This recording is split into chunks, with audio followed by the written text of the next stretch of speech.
over time, what's going to happen is that area of the drain field is going to start to deteriorate, those concrete tiles, the concrete pipe, and it will completely plug off the rest of the drain field.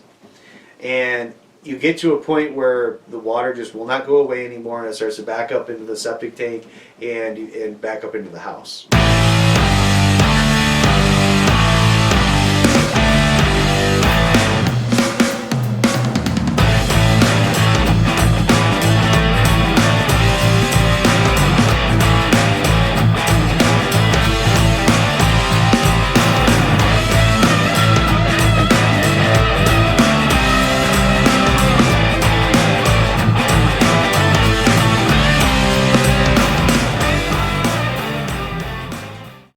Hey guys, welcome back. This is episode 5 of Ask the Pumper Dude. So I appreciate you tuning in. Today I want to talk about the variables and causes for failure in a septic system. So over time there's been different constructions, different materials that have been used for building a drain field. So I guess we should start with just the basic description of what a drain field is. Typically you're going to start, you've got the plumbing from the house, drains into the septic tank. The main goal of the septic tank is to collect the solids, hold the solids back in the septic tank, allow the clean water that we call effluent to drain from the septic tank to the drain field. And the drain field is made up of a series of pipes, so that you've got the line that comes from the septic tank to the drain field. That's going to come into a T. And this front part of the drain field is called the header. So it tees into the header. So you've got pipe going sideways, and then you've got lines coming off of that header. And the goal is that the water runs down into the header, spreads out, and allows the water to drain to the entire drain field rather than all going in one space. So it's designed to spread out and use the entire area of the drain field. And those pipes are surrounded by stone, and as the water drains through that stone, there's bacteria that exists on that stone that clean the water, so that by the time the water gets back into the ground, it's clean and won't contaminate any ground or water sources nearby. So in the 50s, 60s, and into the 70s, most drain fields were constructed of either concrete tile or clay tile. So these would be 12-inch sections of pipe that are just butted together, and they would put tar paper over the top to stop the dirt from above from filtrating in, and the water would just drain out through the gaps in between the pipes where they were butted together. Then again, those pipes were surrounded by stone. So it's kind of amazing to think about now, but that's what they came up with, and they worked. They lasted quite a while.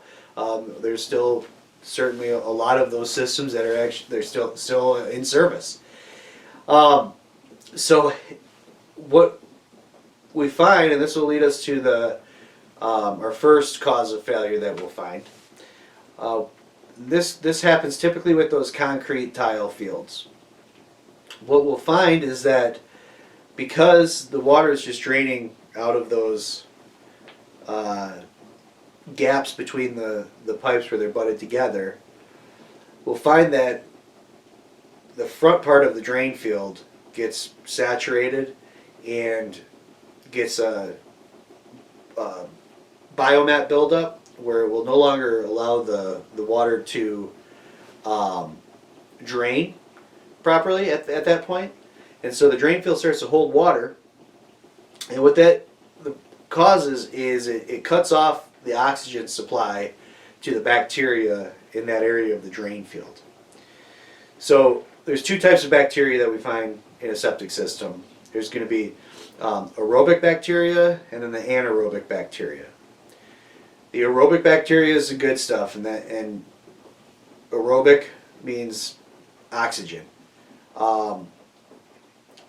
When that oxygen supply gets cut off, it goes anaerobic. And so that anaerobic bacteria works at about 70% the rate of aerobic bacteria. So the short story of what that means is it doesn't break down and it doesn't clean the water at the rate that it should. And so you get this sludge buildup in the drain field, and it prevents the water from being able to drain. Over time, what's going to happen is that area of the drain field is going to start, that concrete is going to start to deteriorate, those concrete tiles, the concrete pipe. And what will happen is eventually it'll start to collapse and it will completely plug off the rest of the drain field. And you get to a point where the water just will not go away anymore, and it starts to back up into the septic tank and back up into the house. And so what we'll find in that situation is that the majority of the drain field is clean, dry stone, and it looks like it's never been used. And it's probably because it either has never been used or it's been a long time since water has gotten to the majority of the drain field. So in some counties, they will allow the header to be replaced and tie back into the remaining section of the drain field, get that good distribution set back up, and that system will keep on going. And it's not going to last forever. That process will happen again, where there's going to be deterioration in that pipe, it's going to fall apart. But that is a repair that can be done that is helpful to help a system get by if we're not, in a situation where we're able to just replace the entire system. So that's the first common cause of failure that we'll see, is that concrete tile deteriorates, collapses, and basically plugs up at the front part of the drain field. After the 1970s, once we get into the 80s and beyond, we saw the transition to plastic PVC piping being used in the drain field. So once we get to that time frame, we're not going to have that deterioration happening anymore. We're not going to have that collapsing of the pipe. So if you are having a drain field issue and your home was built after 1980, that's a pretty good kind of barrier for where that transition happened. If it's post 1980, it's most likely you have plastic pipe, and you're probably not looking at that situation where you had that concrete tile deteriorating and collapsing. So what are some other causes of failure? The biggest, most common one is going to be a biomat failure. And this is a situation where we'll start with the biomat. The biomat in a drain field is your layer of bacteria. It's where the real work is being done in the drain field. It's where the water is getting cleaned by that bacteria so that it's clean and safe water going back into the ground. It's similar to that header failure that we would see in the concrete tile fields. But what we'll find is, and this will be more common with households that use a lot of water, flooding of the drain field can cause that same issue where we lose that good aerobic bacteria and we start going anaerobic, and so the drain field is not being able to keep up with at the rate that it should. So what happens is that drain field gets flooded out. There's too much more water coming in than it can allow to drain all at once. So it fills up with water. It cuts off that oxygen supply from the surface, and that bacteria goes anaerobic, and it kind of becomes a snowball effect where it just gets worse and worse and worse and building on itself, and pretty soon you get to a point where it's just always holding water. And you'll find, and we'll have a lot of customers in this situation where they'll have the septic tank cleaned, and what we'll notice when we clean the tank is that the water level in the tank is high, or we'll notice that there's signs that that water level has been coming up. We can see that based on markings in the tank, and we can see that evidence that that's been happening. What happens as we pump the tank, that water drains back out of the drain field, and it may take, depending on how many people are in the house, it could take anywhere from a few days to several weeks before that septic tank is filled back up with water and the water starts going back out to the drain field. So during that rest period, the drain field will sometimes recover, and it's not going to be a permanent fix by any stretch of the imagination, but this can buy people some time. They may start pumping the tank a little bit more often, and they'll find that they start having problems. They pump the tank, and then it starts working okay for a while. And some people will see that as, oh, we fixed something. And what's really going on is that the bacteria in the drain field we got that water off it. It was able to get that oxygen again, and so it turns back aerobic, and so for a while it starts to work and function normally again. But if the water habits, the water use in the house doesn't change, it's just going to go back to the same problem again. It's going to get flooded out. It's going to go back to an anaerobic state and start backing up again. So changing how the water is used in the house, we've seen some success with that, especially if you have a large household. If you have 5 or 6 people in the house, and some of those kids start going off to college, and now you find yourself with 2 or 3 people left in the house, you might find that it starts getting back to a more functional level for your drainage. So,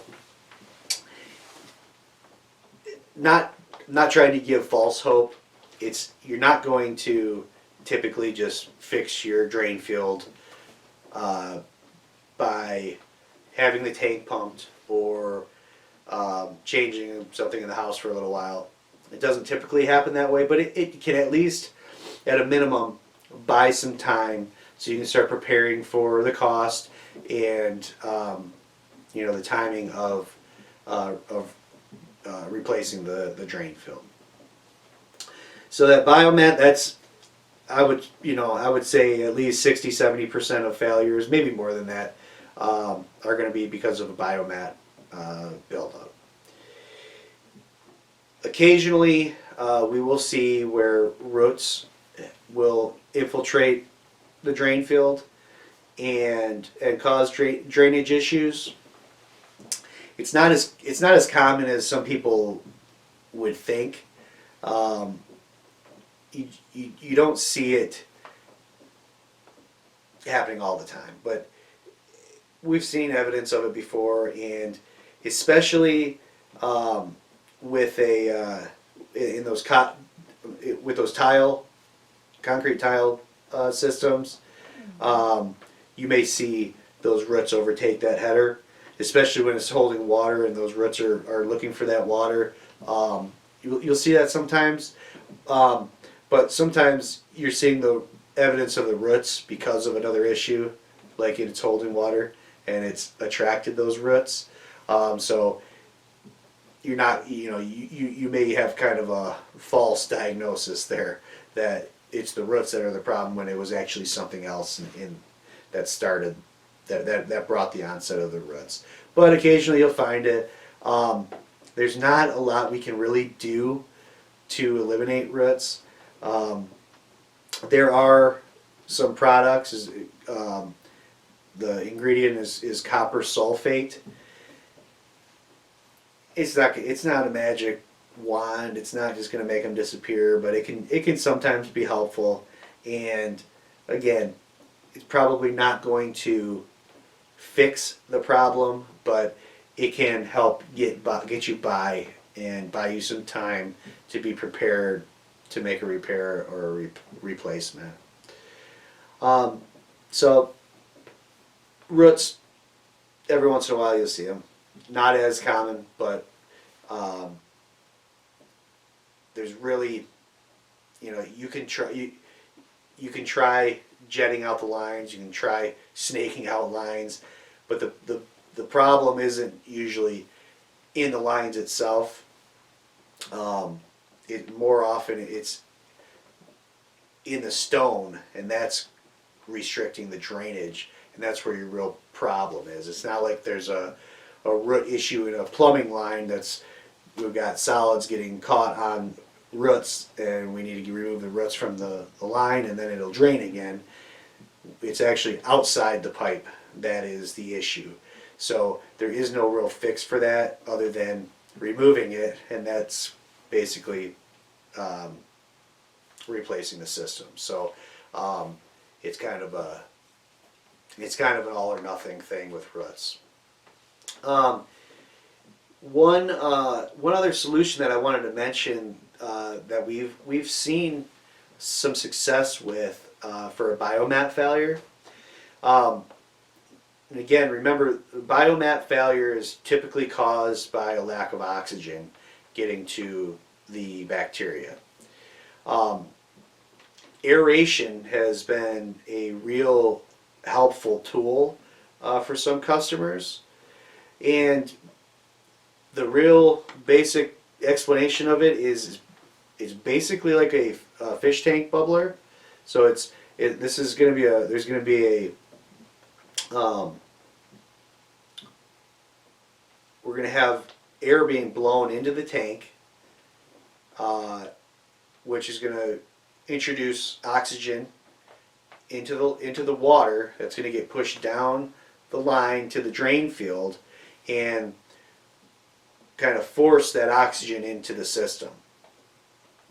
What that's going to do is help convert that anaerobic bacteria back to the aerobic bacteria, and that's going to help lessen that biomat buildup and get us back to a point where that water is going to drain at an acceptable rate so that it's not flooded out, and we don't, we'll find that we can keep up with the water use that way.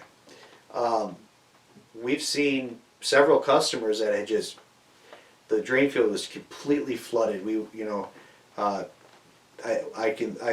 picture one customer we had that had a 1,500 gallon tank, and we would pump over 2,500 gallons out of this tank because of all of that water rushing back from the drain field. And this homeowner put an aerator into the tank, and over the course of, I want to say, 1.5 to 2 years, that system came back to life, and you would not know that they ever had any issues. Just getting that oxygen out to the drain field allowed it to come back to a point where it was no longer holding water. The water level in the septic tank was back at the normal operating level. Like I said, if I had never been there before, I would never know that it had ever had an issue. So it's not going to work in all situations. If you've got a concrete tile field, it's not going to fix collapsed pipe. But if it is strictly a biomat failure, aeration can be a helpful tool. It's going to take some time. It's not a magic wand where it's just going to overnight start draining properly for you.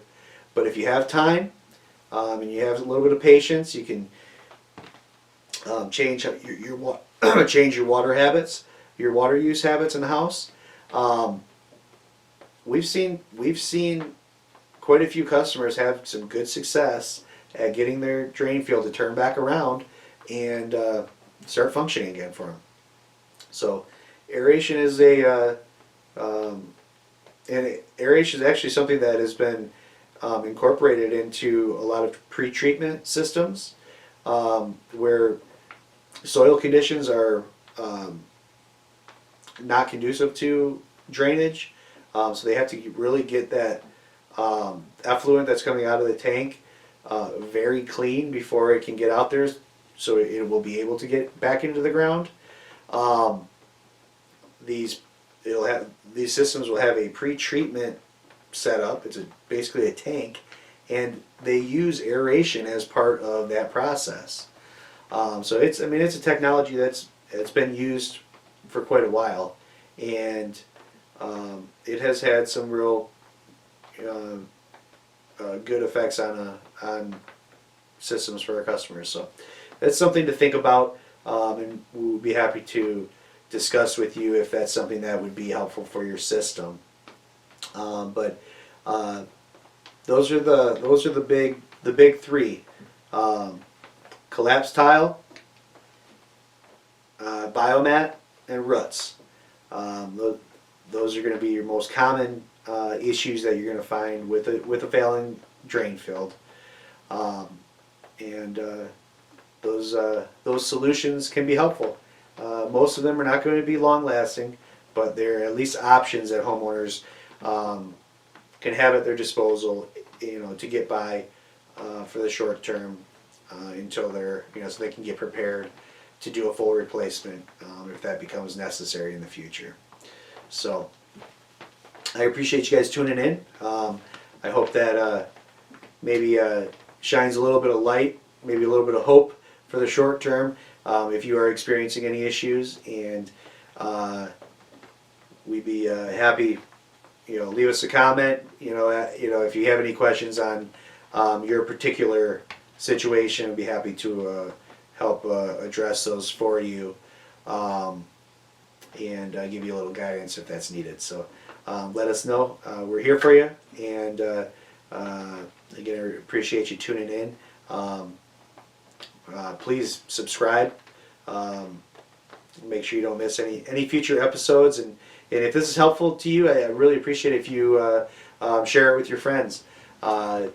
These topics, I think, and I hope, are helpful to shine a little bit of light on some information that isn't always readily available for everyone. So share it with your friends, and we will look forward to answering some more of your questions on the next one. So again, this was Ask the Pumper Dude. My name is Jake Chamberlain, D&J Septic Services in South Lyon, Michigan. I'll catch you guys on the next one. Have a great one. Thanks.